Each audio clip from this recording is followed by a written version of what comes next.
ዶክተር ደሳለኝ ጫኔ ዛሬ ጥያቄ ንግግር ሲያደርጉ በጣም ደስ ያለኝ ነገር ምን ያክል መደመርን እንደበሉት ነው። እውነቴን ነው። በጣም ደስ ያለኝ ስለ ሚዛናዊነት፣ ስለ ክልል ኢምፓወርመንት እና ስለ ሀገር ዩኒቲ ኮሪደር ላይ ብቻ ሳይሆን ዳይቨርሲፋይድ ኢኮኖሚ ስለመገንባት በጣም ትላልቅ ቁም ነገሮች አንስተዋል። ሙሉ በሙሉ የመደመር መንግስት ተሳቢዎች ማለት ነው። ይሄ በነበረን ቆይታ አንዱ ከአንዱ ሐሳብ ተወራርሷል ማለት ነው። ሐሳባቸውን ሲያነዝሩ ኮሪደር ብቻ መሆን የለበትም ማዳበሪያ ፋብሪካም አሉ፣ መሆን የለበትም ግድብም አሉ።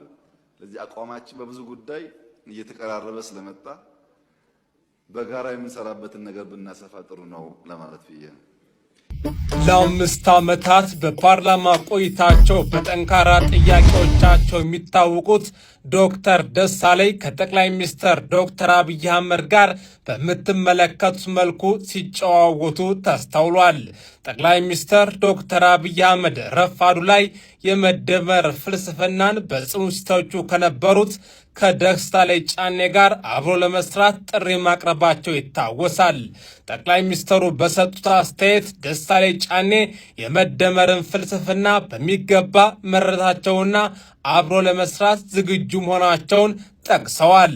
ከፓርላማው ስብሰባ በኋላም ሁለቱ የምክር ቤት ባላንጣዎች ከሌሎች ከፍተኛ የመንግስት ባለስልጣናት ጋር በአንድ ላይ መታየታቸው ትኩረት ስቧል።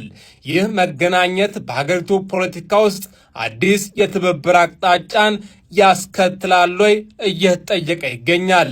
ቀጣዩ የዶክተር አብይ ሚኒስተር ዶክተር ደሳለኝ ጫኔ ይሆናሉም እየተባለ ይገኛል።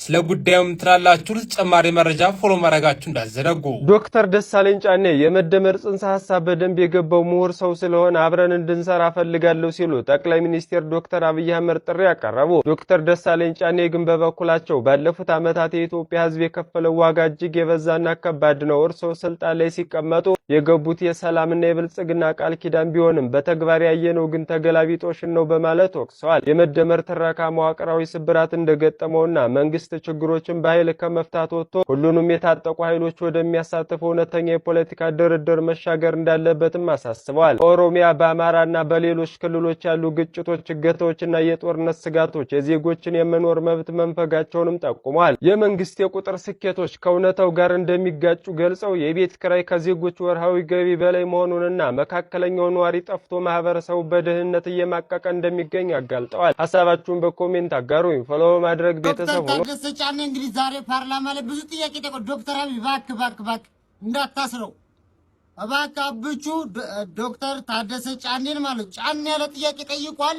ጥያቄውን በመልስ መልሱለት እንጂ ማለት ወደ ቃሊቲ እንዳትወስዱብን። ምክንያቱም ዶክተር ታደሰ ጫኔ የጠየቀው ማለት ነው ህዝቡን የጠየቃችሁ የኢትዮጵያ 100 ሚሊዮን ህዝብ የጠየቀውን ጥያቄ ነው። ዶክተር ታደሰ ጫኔ ልክ እንደ ማይክሮፎን ቆጥሩት። የህዝቡን ድምጽ ነው የተናገረውና ማለት ነው። ካሰራችሁ 100 ሚሊዮን የኢትዮጵያን ህዝብ ሰሩ እንጂ ማለት ነው። ጠየቀ ብላችሁ እንዳታስሩት። ጥያቄውን በመልስ መልሱ እንጂ ማለት ነው። እንደ ክርስቲያን ታደለ ጠየቀ ብላችሁ እንዳታስሩት እባካችሁ። ይሄ የ100 ሚሊዮን ሰው ጥያቄ ነው። የህዝብ ጥያቄ ነው። የኢትዮጵያ ህዝብ ጥያቄ ነው። ጥያቄውን በመልስ መልሱለት እንጂ ማለት ነው። እባካችሁ እንደ ክርስቲያን ታደለ እንዳታስሩብን። ይሄ የህዝባችን ድምጽ ነው። የህዝቡ ጥያቄ ነው።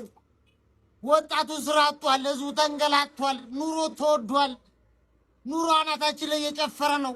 ዶክተር ታደሰ ጫኔ እግዚአብሔር ይባርክ። የኛ ማይክሮፎን የፓርላማ አባሉ ዶክተር ደሳለኝ ጫኔ መምህሩ ፈተና አውጥቶ ተማሪዎችን ማሳለፍ ካልቻለና ከወደቁ የወደቀው መምህሩ ነው የሚል ኮመን አባባል አለ በእኛ በአስተማሪዎች ዘንድና ይህን ያክል 92% የመውደቅ ምጣኔ ካለ እኔ ወድቋል ብዬ ማስበው ትምህርት ሚኒስትር ነው። ትምህርት ሚኒስትር ብቻ አይደለም ዶክተር የወደቀው ሀገር ጭምርን የወደቀችው። ይህንን ሲምፕል ኤግዛምፕል ልንገሮት። እርስዎ ይህንን ንግግር እየተናገሩ እያሉ ፓርላማው ይስቃል። በዚህ ሁሉ ሀገሪቷ ካስፈተነቻቸው ተማሪዎች መካከል 8% ብቻ ነው ያለፉት በሚባልባት ሀገር ላይ ቁጭ ያለ ፓርላማ እንደዚህ አይነት ጠንካራ ሐሳብና አሳሳቢ ሐሳቦች ሲነሱ ይስቃል፣ ደንታ የለው። ቀኝ ግዛት መገዛት ይሻላል ወይስ ነፃ ሀገር ሆኖ መኖር ይሻላል? የትኛው ነው ለሀገር ብልጽግና የሚበጀው ብሎ አንድ መምህር ክላስ ውስጥ በሚያከራክርበት ሁኔታ ቀኝ ግዛት መገዛት ይሻላል የሚለው አካል ሲያሸንፍ ያየ ተማሪ ሲያድግ እኮ ባንዳ ነው የሚሆን። ከዚህ በላይ ምንም ሊሆን እኮ አይችልም።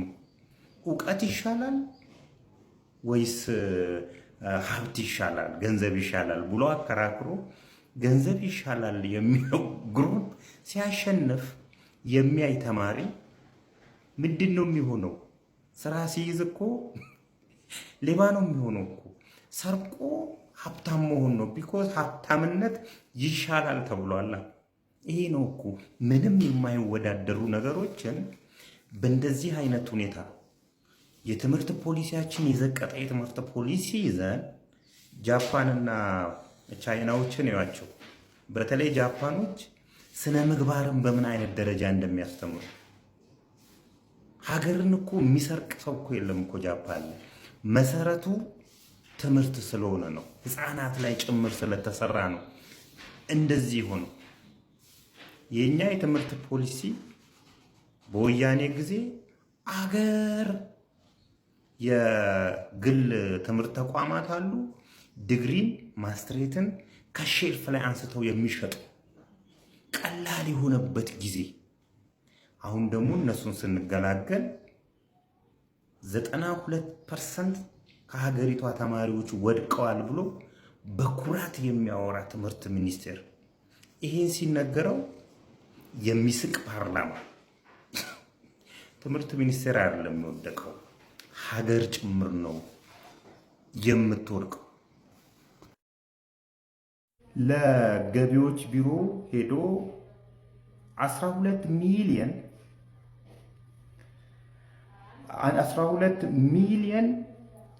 9102 ብር በእኔ ጥቆማ ምክንያት ስላገኛችሁ ክፈሉኝ ይላቸዋል ኮሚሽኑ።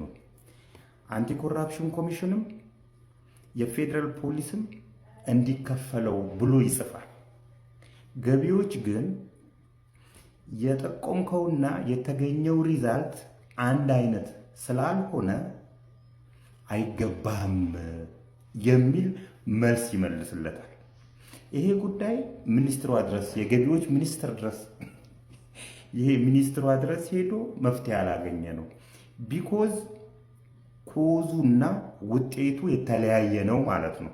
እኔ የጠቆምኩት ጥቆማና ተመርምሮ የተገኘው ግኝት የተለያየ ከሆነ ገንዘብ አያስገኝም። ገንዘብ ለማስገኘት አንድ አይነት መሆን ይጠበቅበታል። ስለዚህ የጠቆምከው ጥቆማና ያገኘኸው ገቢ የተገኘው ግኝት አንድ አይነት ስለሆነ ብር አይሰጥህም ይሉታል። ጉዳዩን ይዘን ወደ ፍርድ ቤት እንሄዳለን።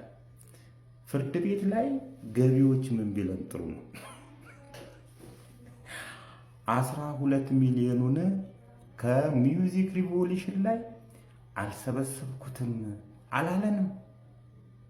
እዩ እንግዲህ 2015 የተጠቆመና ያንን ሁሉ መከራ ታይቶበት 12 ሚሊዮን 9102 ብር ሪዛልት የተገኘበትን እንትን አልሰበሰብኩትም አላለም ፍርድ ቤት ላይ።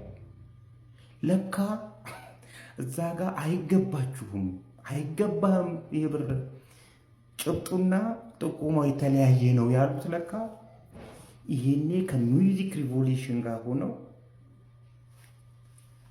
አርገውታል። የሀገራችን ሌብነት ውስብስብነቱን አስቡልኝማ። እኛን ጠቁማለን፣ የጠቆምናቸው ሰዎች እንገላለን፣ የሆነ ነገር እናደርጋለን ይላሉ። የህግ ከለላ ይሰጠናል፣ የሀገሪቷን ህግ ያስተገብራል የምንለው አካል ደግሞ በእኛ ጥቆማ ገንዘብ ይሸቀላል። አለማየሁ ገላጋይ ምን ይላል መሰላችሁ? ዘላለም ነው የምኖረው ብሎ አንዱ የነፍስ አባቱ ጋር ሄዳል። ዘላለም እንዴት እንደምኖር ንገሩኝ ይላቸዋል። ዘላለም ነው መኖር የፈለግከው? አዎ። ሚስት አግባ ይሉታል። ሚስት ካገባው ዘላለም እኖራለሁ ሲላቸው አይ ዘላለም መኖር ፍላጎት ትቀይራለህ አሉት። እቺ ታሪክ የኔ ሳትሆን አትቀርም።